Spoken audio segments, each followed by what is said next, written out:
Ever noticed how the smallest things can hijack your peace? A careless comment, a cold glance, a clumsy action from someone who probably didn't even think twice, yet it lingers in your mind all day. You tell yourself, it's not worth it. But your body betrays you, your chest tightens, your jaw locks, anger rises. The sad truth? The culprit rarely even knows they stole your calm. The ancients said, no one can hurt you unless you allow it. Yet most of us hand over that power too easily, just because of a few foolish actions or meaningless words. Today, we're going to build new armor not to avoid attacks, but to remain unshaken when they arrive. Lesson 1. Recognize the pattern of anger before it takes control. Anger almost never erupts out of nowhere. It's rarely a lightning strike, it's more like a pot of water left on a low flame. Slowly, quietly, it heats up. You don't notice the steam at first, and then one single drop pushes it over the edge. The real problem? Most men don't see the build-up. You think you're angry because of this one moment, but in truth, it started long before. In the morning, you're frustrated because traffic was a mess. At work, your boss drops an urgent task on your desk at the worst possible time. By lunchtime, you're already irritated because a key email is taking too long to arrive. Then, late in the afternoon, a colleague makes a thoughtless comment. You tell yourself, I'm fine, I can handle it. But what you're really doing is storing pressure.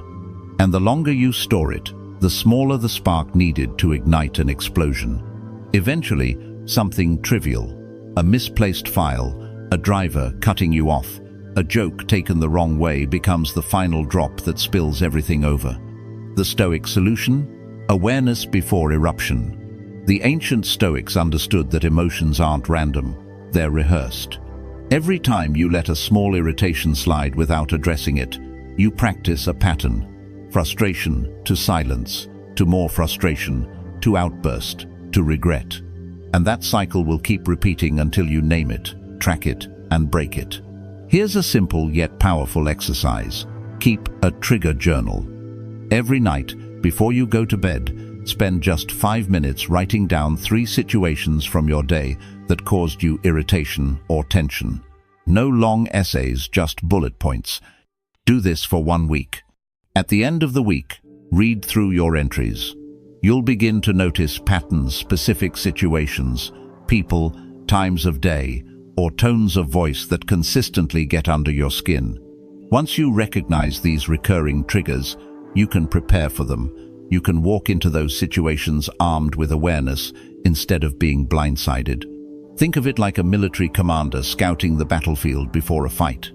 When you know where the ambushes are, you can avoid them or at least face them on your terms. Because the truth is, the moment you see the pattern, you're no longer a victim of it. You're in control. And that's the first real step toward mastering your emotions. Lesson 2. Understand what you're really angry about. You think you're angry because your coffee spilled, because your coworker forgot to send the report, because the person in front of you is walking too slowly. But those are not the real reasons. Those are just the fuses, the matchsticks, the small sparks that ignite something much deeper. The truth is, what you're really angry about might be a feeling of disrespect, a loss of control over your own life, financial pressure that's been eating away at you, or exhaustion that's been silently stacking up for weeks. The ancient Stoics had a powerful insight. Emotions are not your enemy, but if left unchecked, they become deceivers. Anger often shows up wearing the wrong name tag. You think it's about the moment in front of you, but more often, it's the accumulation of hidden frustrations that have nothing to do with the immediate situation. So the next time anger rises, pause and ask yourself, is this truly the cause, or am I unloading other pressures onto this moment?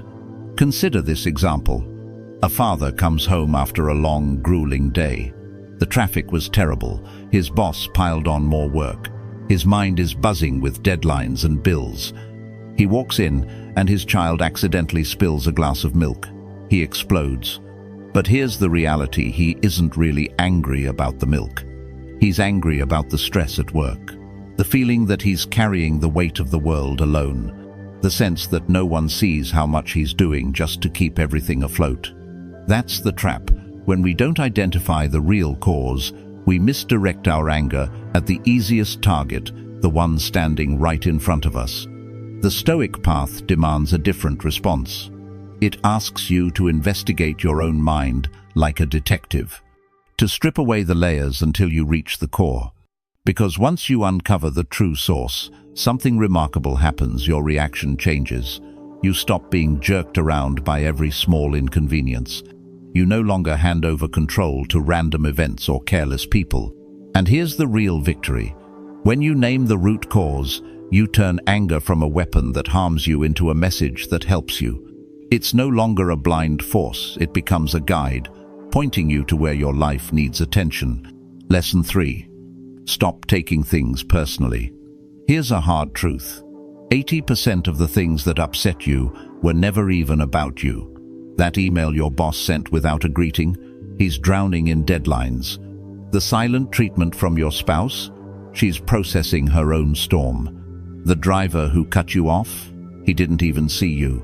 And yet, we turn these moments into personal attacks. We tell ourselves, they disrespected me, or they must think I'm worthless. But most of the time, what you're feeling is not the reality, it's your own interpretation. When you make everything about you, you sell your peace for cheap. That's not strength, that's emotional slavery.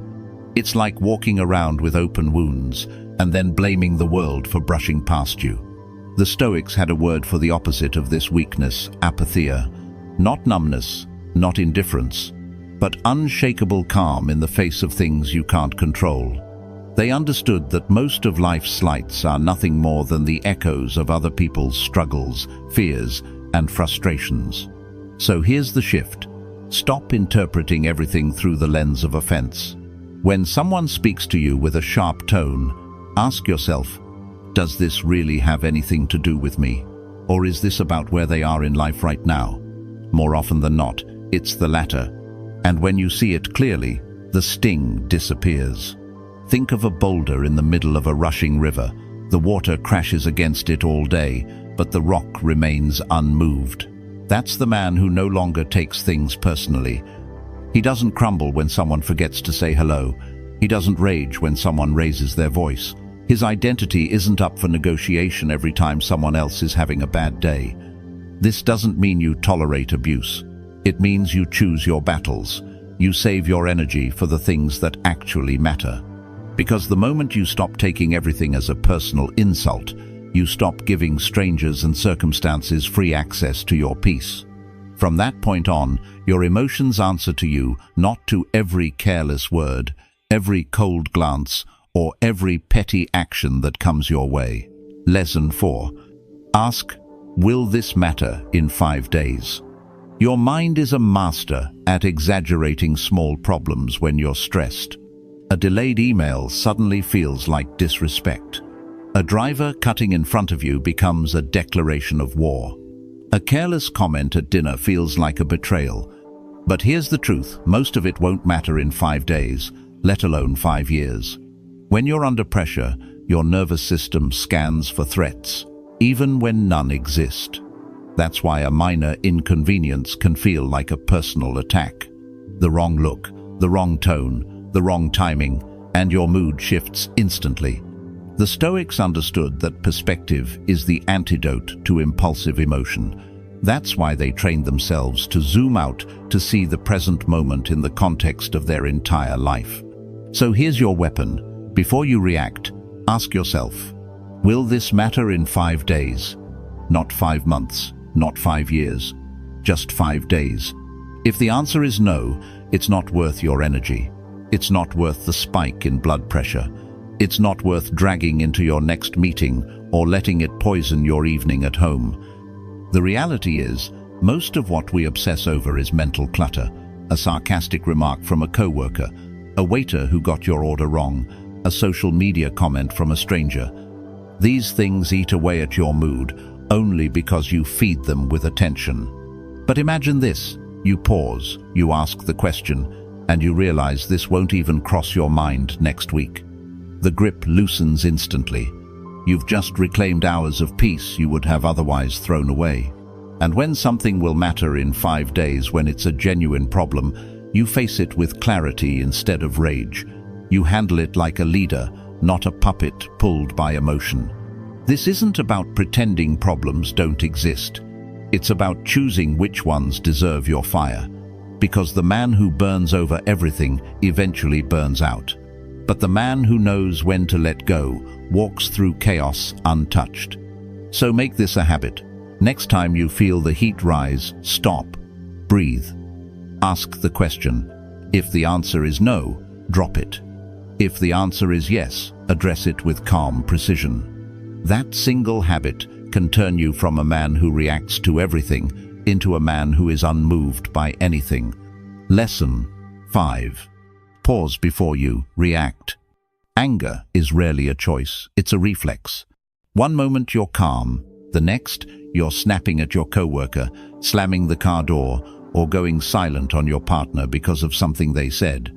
That's not strength, that's surrender. The Stoics believed that true power lies in the gap, the space between stimulus and response. It's in that small moment where you can decide whether to act or to hold the line. Most men never install that gap. They're like faulty machines, trigger pulled, bullet fired.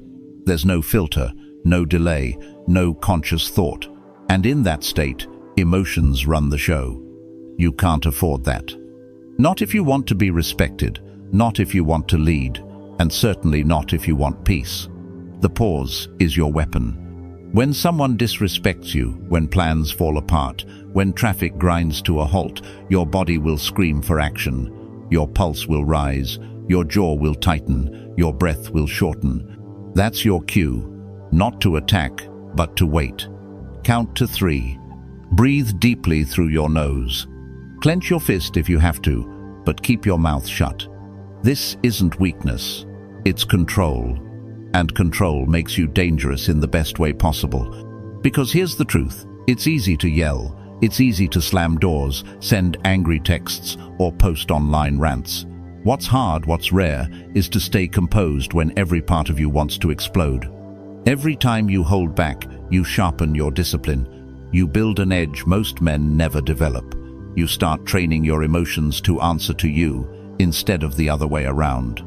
Think of it like holding a loaded weapon. Anyone can fire in the heat of the moment, but the man who lowers the gun, assesses the situation, and only acts with precision, that's the man in control. The pause doesn't mean you ignore problems. It means you choose the right moment and the right way to deal with them. And that choice changes everything. So, make it a habit. When you feel that familiar surge of heat, freeze, don't react. Own the moment. Because once you master the pause, you stop being a slave to your impulses and start becoming the kind of man whose calm presence commands respect without a single word. Lesson 6. Set boundaries to prevent frustration. You're not angry because people are too much. You're angry because your boundaries are too vague. When you let anyone walk in and out of your emotional space without rules, don't be surprised when someone trashes it. Think about your time, your energy, your attention, 3 things you will never get back. How much of each is leaking away because you've never drawn a clear line? We often expect others to just know what's acceptable, but clarity isn't their job, it's yours. A man without boundaries is like a soldier without armor. He absorbs every blow, feels every jab, and eventually breaks. You say yes to work you hate. You tolerate disrespect at the dinner table. You pick up the phone at 1:0 p.m. for a client who's already crossed the line. Then you wonder why you explode over the little things. Here's the reality. Those little things are never little. They're the overflow of every moment you allowed your limits to be ignored. The Stoics understood this well. Marcus Aurelius didn't waste his days chasing approval. Epictetus didn't allow insults to dictate his mood. They drew the line between themselves and the world, and they guarded it without apology. Boundaries aren't walls to keep people out, they're filters to protect your sanity. They tell the world, this is what I accept, This is what I do not. No drama, no debate, just discipline. Here's what that looks like in real life. At work, I can help with this tomorrow, but I won't stay late tonight. With friends, if you keep making jokes at my expense, I'm leaving the table. At home, I need 20 minutes to decompress before we talk. Short, clear, final. Every time you defend your boundaries, you reinforce your emotional strength. Every time you fail to enforce them, you invite frustration back in. Stop blaming others for stepping over lines you never drew.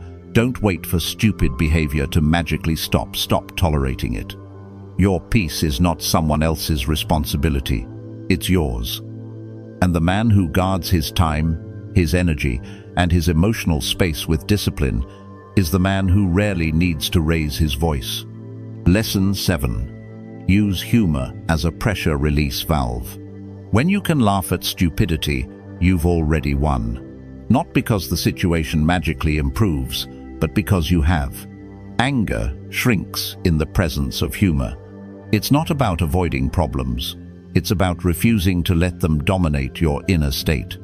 Most men walk through life like ticking bombs, one dumb comment, one ridiculous email, one clueless driver away from detonation. But the man who can smirk, shake his head, and keep walking, that's a man who is untouchable.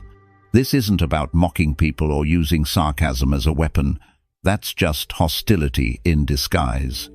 The kind of humor we're talking about is clean, strategic detachment, choosing to see the absurdity in the moment rather than getting dragged into its chaos. The Stoics mastered this. They didn't waste energy trying to fix every fool they met. They simply refused to become fools themselves. They understood the circus would always exist, but they chose not to be clowns in it. Think about it. The last time someone said something so absurd it made your blood boil, imagine watching it as a scene in a comedy sketch. Suddenly, you're not in the drama, you're in the audience. The tension dissolves. You see it for what it is, just noise. Humor is a release valve for pressure.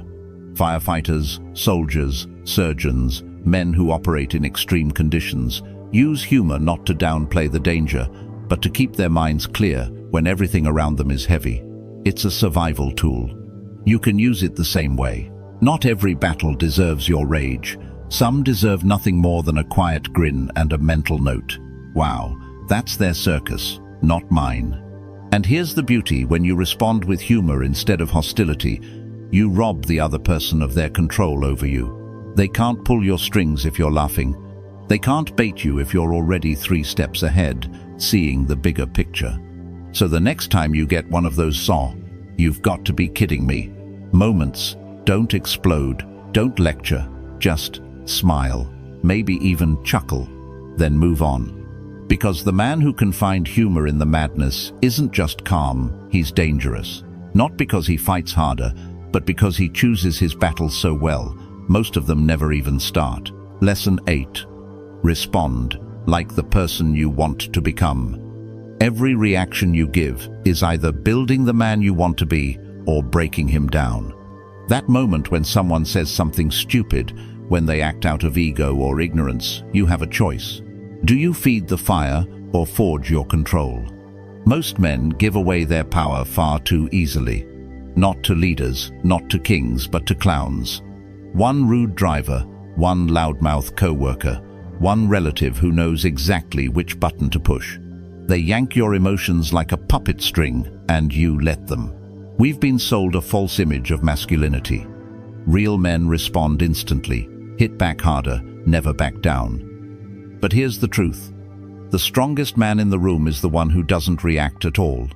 The one who chooses his response like a strategist. The one whose calm presence shifts the energy in the room without him saying a word.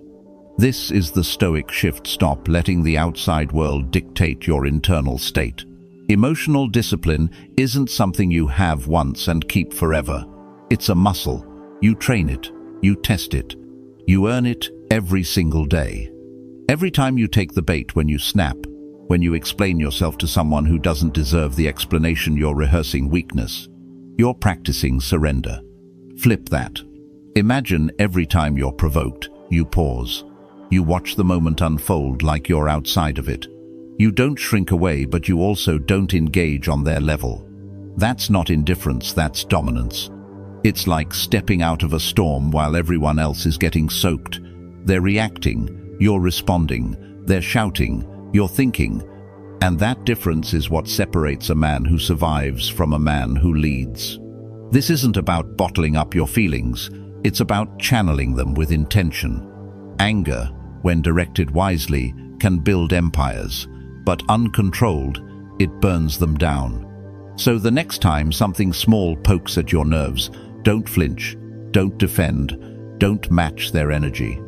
Instead, ask yourself, does this reaction align with the man I'm becoming? And then, act as if that man is already in the room. Because here's the truth every day, life is testing your discipline, not to punish you, but to sharpen you. And the man who passes those tests isn't just respected, he's remembered. Conclusion. You will never completely eliminate anger, but you can train yourself to control your response, turning every irritating moment into a workout for your discipline. Each time you stay calm, you're not just protecting your day, you're reinforcing the man you are becoming. Remember, peace is a weapon, and you decide when to use it. If this message resonates, carry it into your week. Practice, refine, own it. And if you're committed to this journey, drop "I choose calm" in the comments. Let the world know you're building unshakable strength. Like, subscribe, and join me in mastering the art of inner control.